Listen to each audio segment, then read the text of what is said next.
नमस्कार, मैं कमलेश कबीर, आपका एक बार फिर स्वागत करता हूँ इस नए एपिसोड में। आज के इस एपिसोड में हम बात करेंगे एसबीआई से संबंधित न्यूज़ की। आपको पता होगा सुप्रीम कोर्ट ने आज एक बड़ा फैसला किया है और फैसला ये है कि सख्त लहजे में जो है वो एसबीआई बैंक को चेतावनी दी गई है और उसी एसबीआई की चेतावनी को अलग-अलग न्यूज़ चैनल की बात करें, चाहे जो यूट्यूबर्स वगैरह जो सोशल मीडिया पे वर्क करते हैं, उन्होंने अपने-अपने तरीके से उस न्यूज़ का जो है वो आकलन किया है। कुछ लोग जो है वो इसको एसबीआई के खिलाफ जो है वो एक जिसको हम कहें कि एसबीआई के भी खिलाफ नहीं कह सकते कि मोदी के खिलाफ इस न्यूज़ को जो है वो प्रचार कर किया जा रहा है कि ये जो है वो मोदी के खिलाफ जो है वो सुप्रीम कोर्ट ने सख्त लहजे में ये फैसला दिया है। लेकिन वाकई में हुआ क्या था पहले हम उसको समझ लेते हैं क्योंकि इससे पहले आपको पता होगा 15 फरवरी अ, सुप्रीम कोर्ट ने एसबीआई को बोला था कि जो इलेक्ट्रोल जो बॉन्ड होते हैं उनसे रिलेटेड जो जानकारी है उसको साझा किया जाए। मतलब उनको अपने पोर्टल पे डालनी है और उसके बाद में चुनाव आयोग को भी निर्देश दिया था कि उसको सार्वजनिक करें। लेकिन जब आज सुनवाई हुई, तो अब तक जो है वो इसको सार्वजनिक तो नहीं किया गया, लेकिन एसबीआई ने इसके लिए 30 जून तक का समय माँगा गया। अब 30 जून तक समय माँगा गया, तो इसको हालाँकि मैं इसमें क्या है, क्या नहीं है, मैं उसमें नहीं जा रहा, लेकिन एक बात क्लियर हो जाती है कि जब 30 जून तक का समय क्योंकि इस वक़्त चुनावी माहौल में हर व्यक्ति, हर पार्टी जो है, ऐसे ही किसी फैसले को जो है वो राजनीतिक पार्टियों से, सरकार की मंशा से, उसके पक्ष में या उसके विपक्ष में जो है वो जोड़ के ज़रूर देखती है। अब जो मोदी विरोध पे जो काम करते हैं, उन लोगों का मानना ये है कि 30 जून तक का समय इसलिए माँगा गया, क्योंकि उससे पहले जो है वो चुनाव खत्म हो जाएँगे और चुनाव में अगर ये चुनाव से पहले ये सार्वजनिक कर देंगे, तो ये हकीकत या सच्चाई का जो है वो सबको पता चल जाएगा कि किसने जो है वो कितने पैसे जो है वो किस पार्टी को डोनेट किए। एक इसका पक्ष ये है। लेकिन वास्तविकता अगर देखें, तो सुप्रीम कोर्ट में हुआ क्या है, पहले हम उसको समझ लेते हैं। सुप्रीम कोर्ट में एसबीआई के जो वकील थे हरीश साल्वे उन्होंने एक दलील रखी कि उनको जो है वो 30 जून तक का समय दिया जाए। लेकिन सुप्रीम कोर्ट ने कहा कि 30 जून का आपको समय नहीं मिलेगा। कल शाम तक मतलब 12 तारीख तक ये जो सारी जानकारी है वो एसबीआई को सार्वजनिक करनी ही पड़ेगी और 15 तारीख तक जो है वो चुनावी जो चुनाव आयोग है उसको अपने पोर्टल पे डालनी है। दूसरा एसबीआई की तरफ से जो आगे की जो दलील दी गई थी, एसबीआई ने ये कहा कि किसने कितने इलेक्टोरल बॉन्ड जो है वो खरीदे, उसकी जानकारी हमारे पास है और किसने इसको इनकेस किया, उसकी भी जानकारी हमारे पास है। लेकिन अगर हम ऐसा करते हैं, इसको सार्वजनिक करते हैं, तो फिर इसका जो है वो अलग मतलब निकाला जाएगा। अब अलग मतलब कैसे निकाला जाएगा? तो एसबीआई का ये कहना है कि हमें समय इसलिए चाहिए ताकि हम इसको मैच करा सकें। क्यों करा कैसे करा सकें, वो भी थोड़ा-सा हम समझ लेते हैं। इलेक्टोरल बॉन्ड होता क्या है, पहले हम उसकी बात कर लेते हैं। आपको पता होगा कि सरकार जो है वो एक कानून लेके आई थी 2018 में गोपनीयता का कानून, कि जो डोनेशन का जो पार्टियों को जो डोनेशन किया जाता है उसको सार्वजनिक नहीं किया जाए, उसमें गोपनीयता बरती जाए।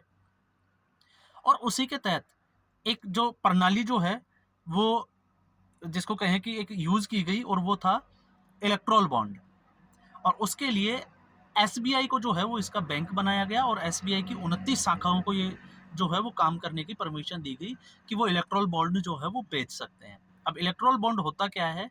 तो इसमें यह था कि कोई भी व्यक्ति जैसे मान लीजिए मैं जाके किसी भी पार्टी को मुझे डोनेशन देना है तो मैं जाऊँगा, अगर मुझे किसी पार्टी को 1 लाख रुपए का पैसा डोनेट करना है, तो मैं 1 लाख रुपए का इलेक्ट्रल बॉन्ड एसबीआई बैंक से खरीदूँगा।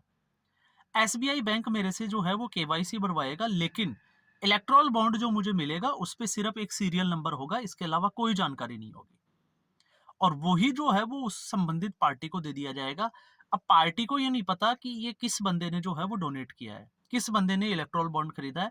पार्टी को सिर्फ ये पता है कि उनको 1 लाख रुपए का चंदा मिला है। अब वो एसबीआई की संबंधित शाखा में जाएँगे और उसको इनकेस कराएँगे, अपने खाते में वो पैसा ले लेंगे। तो अब वो जो जिस पार्टी ने इनकेस कराया है उसके सीरियल नंबर भी वो जो एसबीआई बैंक के पास रहेंगे। तो 2 अलग-अलग बातें हो गई। जिसने खरीदा वो सीरियल नंबर भी उस इलेक्ट्रल बॉन्ड में है और जिस पार्टी ने इनकेस किया वो भी सीरियल नंबर उसके पास है।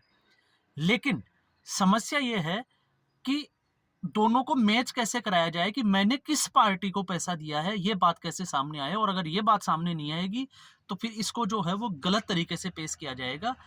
जैसे हम लोग लगातार बात करते हैं और हमने सोशल मीडिया पे सुना भी है, जैसे कांग्रेस पार्टी हमेशा हमलावर रहती है कि ये जो सरकार है वो मोदी की सरकार नहीं है, ये अडानी और अंबानी की सरकार है।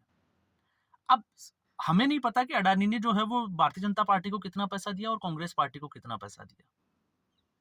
तो ऐसी स्थिति में लगातार जो है वो हमलावर होंगे उद्योगपति, क्योंकि उद्योगपति जो है वो बिजनेसमैन, आपको पता होगा, क्योंकि सरकार जब चलती है तो पार्टियों को जो चंदा दिया जाता है वो सबसे बड़े जो चंदा दिया जाता है वो उद्योगपतियों द्वारा दिया जाता है। अब ऐसी स्थिति में, और इसका सबसे ज्यादा जो एडवांटेज होता है वो सत्ता पक्ष को होता है, क्योंकि किसी भी अगर राज्य में देखें या केंद्र में अगर हम सरकार देखें तो जिस पार्टी की जो सरकार है सबसे ज्यादा चंदा उसी को दिया जाता है। ये जो है वो जग जाहिर है, सबको पता है। अब अगर हम इसमें एक चीज और देखें तो लगातार एक चीज जो है वो सर्कुलेट कर रही है कि भारतीय जनता पार्टी को जो है वो 6,500 कुछ करोड़ का चंदा मिला अब तक।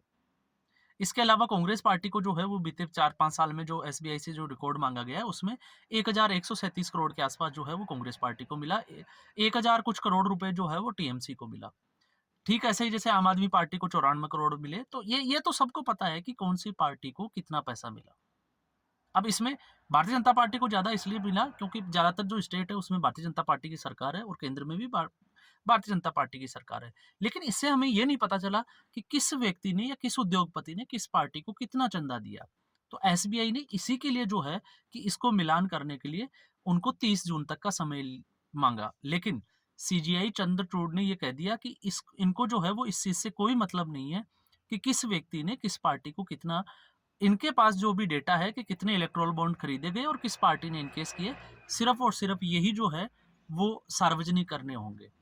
तो अब कांग्रेस पार्टी और जितने भी जो है वो मोदी विरोध में जो पत्रकार या सोशल मीडिया पे प्लेटफॉर्म पे जो यूट्यूबर्स वगैरह जो काम करते हैं, अब वो इसको सीधे तौर से सरकार से जोड़ रहे हैं। और आपको पता होगा, थंबनेल भी आ गया होगा कि मोदी सरकार को पड़ा चांटा या वो लगा तगड़ा झटका, एसबीआई को बड़ी फटकार, ये तमाम तरह की चीजें जो है वो पोर्टल पे आप देखोगे कि थंबनेल के ऊपर डाली हुई है।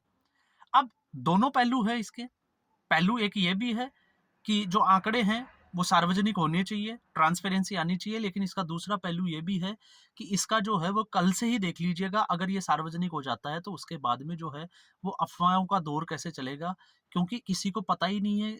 अगर अडानी ने 1,000 करोड़ का अगर मान लीजिए किसी को डोनेशन दिया है और 500 करोड़ मान लीजिए कांग्रेस पार्टी को भी दे दिया, 100 करोड़ दे दिया, 2 करोड़ दे दिया, तो ये कैसे पता चलेगा कि उसने कांग्रेस पार्टी को कितना दिया और भारतीय जनता पार्टी को कितना दिया? क्योंकि एक ही चीज सामने आएगी कि अडानी ने जो है वो 2,000 करोड़ का जो चंदा दिया है और भारतीय जनता पार्टी को सबसे ज्यादा मिला है, तो सीधे तौर पे जो है वो एक ही टारगेट किया जाएगा कि देखो जी, इस पार्टी को इतना करोड़ का जो है वो उसने चंदा दे दिया। और ये आरोप प्रत्यारोप जो है वो चलता रहेगा और इससे जो है वो पब्लिक गुमराह होती रहेगी। लेकिन फिर भी सुप्रीम कोर्ट ने जो है वो इस फैसले के खिलाफ, ये जो दलील जो एसबीआई की दी गई थी उसके खिलाफ जाके जो है वो ये फैसला, और बड़े स्ट्रिक्टली जो है ये बोला है कि इसको जो है वो 12 तारीख तक, यानी कि कल शाम तक इसको सार्वजनिक करना ही पड़ेगा। अब कल इसको सार्वजनिक कर दिया जाएगा, उसके बाद में क्या जो माहौल बनेगा, क्या अफवाहों का दौर चलेगा, वो एक देखना जो है वो बाकी रह जाएगा। वो भी कल के बाद में जो है वो हमें पता चल जाएगा। तो दोनों वामपंथी जो पत्रकार है या जो सरकार है या जो पार्टियां हैं, उनको एक सरकार को घेरने का मौका मिल जाएगा। और सरकार जो है वो भी ये आरोप प्रत्यारोप का दौर चलता रहेगा कि उस पार्टी ने, क्योंकि आपने देखा राहुल गांधी जब अडानी का जब मुद्दा उठाते हैं तो उन्हीं के तमिलनाडु में अभी जब सरकार बनी, सॉरी तेलंगाना में उनकी सरकार बनी, तो तेलंगाना के मुख्यमंत्री जो एक बार जो है वो अडानी की सरकार बोलते थे, मोदी को नौकर तक बता देते हैं, वो फिर दोहा में जाके और अडानी के साथ मीटिंग करते हैं और 12,000 करोड़ का जो है वो प्रोजेक्ट तेलंगाना के लिए ले लेते हैं। ठीक ऐसे अशोक गहलोत ने भी किया। इसके अलावा छत्तीसगढ़ के सीएम भूपेश बघेल ने भी ऐसा ही किया। और अशोक गहलोत ने तो जो है वो जिसको हम कहें कि 4,500 बीघा के आसपास जो है वो जमीन अडानी को भी दी थी लीज के उस पे बहुत कम रेट के ऊपर, ताकि वो अपना प्रोजेक्ट जो है वो राजस्थान में लगा सकें। तो हर सरकार चाहती है कि इन्वेस्टमेंट आए, और इन्वेस्ट कौन करेगा? आप और मैं कर नहीं सकते। जो उद्योगपति है वही इन्वेस्टमेंट लेके आते हैं, वही जो है वो कंपनियां स्टार्ट करते हैं, फैक्ट्रियां लगाते हैं। लेकिन अब इसको जो है ऐसी स्थिति में गलत तरीके से पेश किया जाएगा।